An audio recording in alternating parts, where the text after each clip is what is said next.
Sadhu Sundar Singh, Called of God. Chapter 11. What wisdom is this? From whence has this man these things? And what wisdom is this which is given unto him? Mark chapter 6, verse 2. That Sundar Singh was taught of God was unmistakably shown by the wonderful hearing he got amongst non-Christians thus early in his career. His friends recognized that he possessed unusual powers, and that his presentation of the gospel held people by its attractiveness and persuasiveness. So much was this the case that they felt it desirable to widen the sphere of his operations by including the Christian community amongst those to whom he went.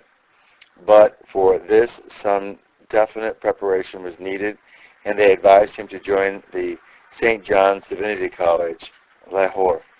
This he did, passing on entrance the examination usually imposed at the close of the first year, and proceeding at once to the second year's course.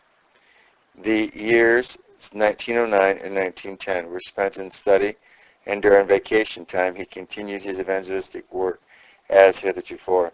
Sundar still wore the saffron robe. The sadhu idea for a Christian was something quite new at that time, and was a cause of considerable doubt to many.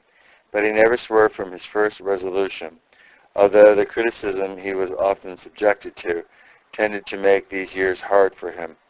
While Sundar was in college, Mr. Stokes returned from furlough, having gone to England, and there started the idea of a brotherhood, whose work should be exclusively for the glory of God and the help of man in whatever form it might present itself, not necessarily the work of preaching. The humbler and harder the laborers, the better. The Archbishop of Canterbury was approached in the matter, and seemed to think it would be a good thing, so that after Mr. Stokes returned to India, this brotherhood was started with 5 persons, the only Indian being the Sadhu. The brotherhood was inaugurated in a solemn service in Lahore's cathedral, when 2 of the 5 took the vows, but Sundar remained a novice, having already vowed himself to the life of Sadhu for Christ's sake. Upon leaving the college, he was recommended for deacon's orders, diocesan mission council, and was granted a license to preach. Soon after leaving college, his heart returned to Tibet. Whether he went for the 6 months of hot weather, returning to Cathcart, where he worked in connection with the Church Missionary Society for some time. Like the great English preacher John Wesley, the Sadhu looked upon the world as his parish, and he preached everywhere and to all who would give heed to his message. It was not long before dissatisfaction was expressed at his methods of work. He was told that in deacon's orders it was undesirable, and that as a priest it would be impossible to continue working in this way. The pure and simple spirit of the man never for a moment staggered or stayed to contemplate what would be the result if he declined to obey. The sheltered life of a priest, with its possibilities of preferment, held no temptation for Sundar.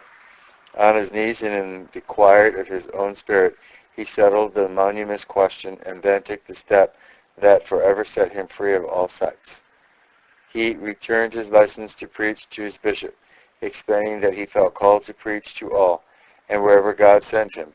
Bishop Lefroy, Lefroy, late Metropolitan of India, with a generous large-heartedness accepted the reason with the license.